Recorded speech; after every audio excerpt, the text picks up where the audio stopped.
Gukesh responds back with the super solid d5.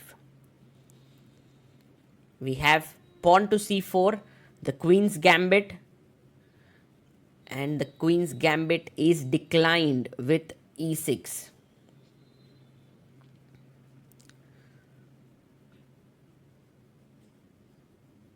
Knight comes out to f3.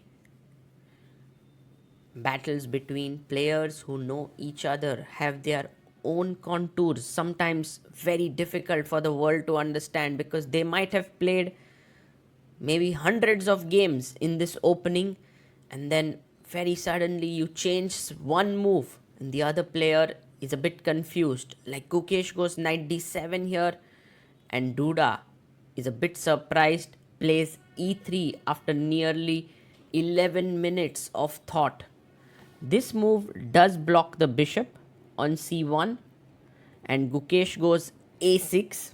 One plan is to take on c4 and play b5, but Duda bolsters the c4 pawn with pawn to b3. b6 comes up ahead, bishop coming out on this diagonal, and generally it does happen that when your opponent is going to put the bishop on b7, you take on d5, because that kind of solidifies the pawn on d5 and now the bishop would be blocked. So he takes back, and now Duda plays his bishop to b2.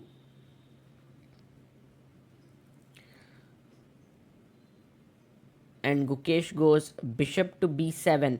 Now you'll see that this bishop is a bit blocked, but on the other hand, g3 is a very risky move. In fact, it's not a move that the engines really are happy with, but it has been played before. Bishop comes out to d6, so Gukesh already in his prep still with bishop d6, bishop g2, and he plays queen e7. Now one idea here could be bishop a3, although the bishop on b2 is not that great. If traded, it would weaken the dark squares, which is why a4 has been played here to stop perhaps bishop a3, and also preparing bishop a3 from white side later. And h5, Gukesh, keeping his king flexible, could go long side as well. h5, h4 becomes a dangerous idea. Queen c1 by Duda. He's planning bishop a3. He wants to trade off the very strong dark squared bishop of Gukesh on d6. But Gukesh says, not so soon, my friend. Bishop a3 is met with the knight on c3 being a bit loose. But Duda goes knight takes e4. He allows Gukesh to take back with the pawn.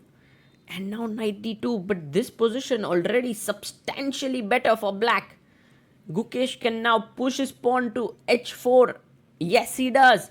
Pawn to h4 played. Amazing. This is fantastic chess by Gukesh. He goes bishop a3, trying to trade the bishop. And now we have many good moves. You can take here and then come up queen e6. You can even go long castle. But queen e6 directly played.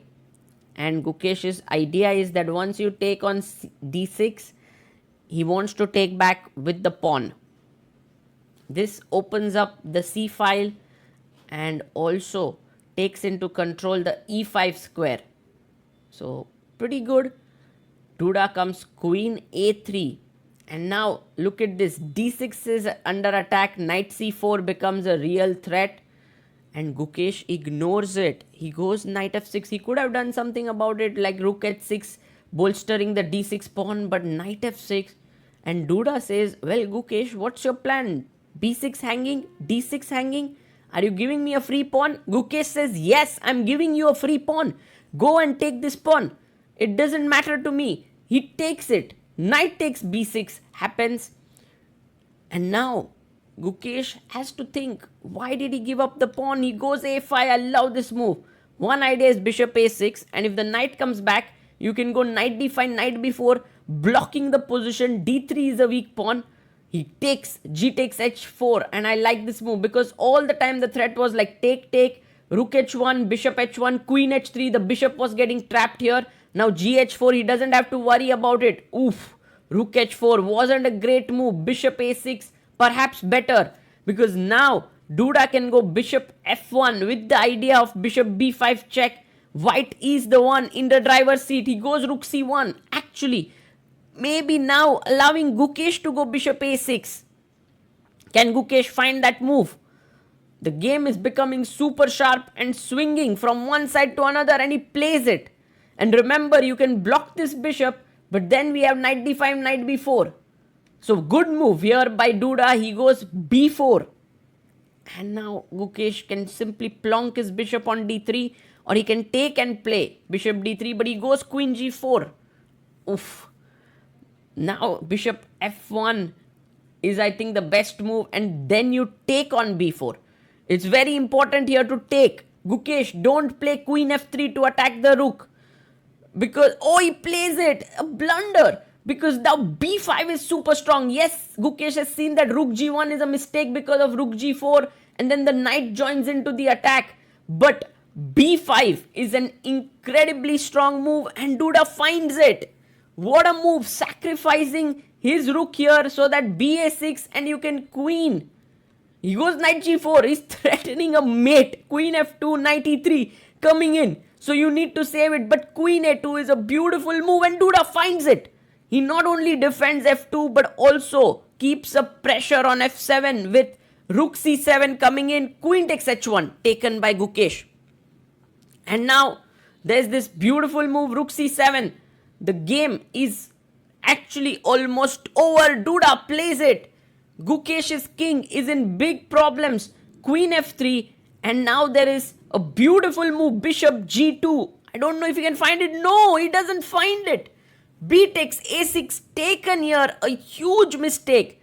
The best move was bishop g2 trying to deflect the queen, and after queen f5 you have bishop e4. And if queen f6 you have b takes a6 now with a completely winning position. But instead Duda takes here on a6. Gukesh gets his chance back. Rook takes h2, threatening now rook f2 move. It's very difficult for Duda. He finds the only defensive move, queen e2. And now Gukesh chops off the pawn on f2. Fantastic. He's now threatening the queen. Of course, you must take the queen. E takes f3. And it might seem like black's attack is over and pawn is queening, but not really. Pawn a7. Yes, the pawn is one step away from queening, but look at this move.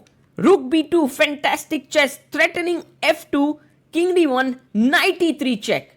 And knight c8, the only move. Duda finds it, threatening to queen. Gukesh takes on e3. Now there's a checkmate, threaten nothing less than that. Knight takes d6 check. If you take rook d6, 8 queen with a check. So king f8 played, that was the only move. Rook takes f7, king g8, and what a tactical game this is. Somehow Duda manages to get rid of this unbelievably strong pawn on f3, rook f3, and now knight takes f1 taken. The resulting position, black is an exchange up, but white has this insanely strong pawn on a7 still alive. Duda goes rook f7. If you try to attack the knight which is defending the rook, I simply go rook d7 defending the knight. So rook b4 played, attacking the a4 and d4 pawns. Rook comes to c7, king h7 played here.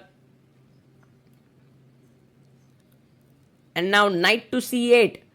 This move is very strong. It kind of defends the pawn. Also, if the rook moves away, there is knight b6. Gukesh takes on d4. We are on move 38. And Duda can play knight b6. He plays it.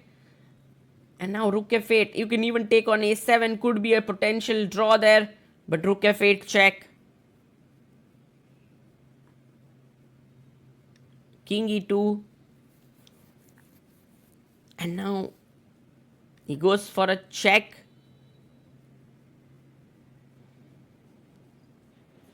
King f3. And Gukesh gives a check to the king.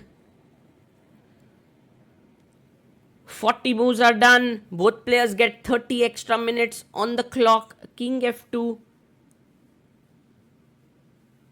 And the game, which was like high octane, with so many possibilities for both sides has now simplified into a drawn position where both sides, I'm pretty sure, are happy with the peace treaty, especially after the amount of fight that was seen here. Rook d3 check and king f2. I wonder who would be more unhappy in this game, because Gukesh was surely kind of dominating right from the opening, but then at some point he actually got a lost position, and you don't know whether you should shake hands or call the arbiter. And Gukesh says, I'm going to play rook d3, and a draw has been agreed here. What an insane game. I would say one of the most exciting games of the Sinquefield Cup 2025. Both of them look at each other, smile, and Gukesh is like something, and Duda is like, let's go outside and analyze at peace.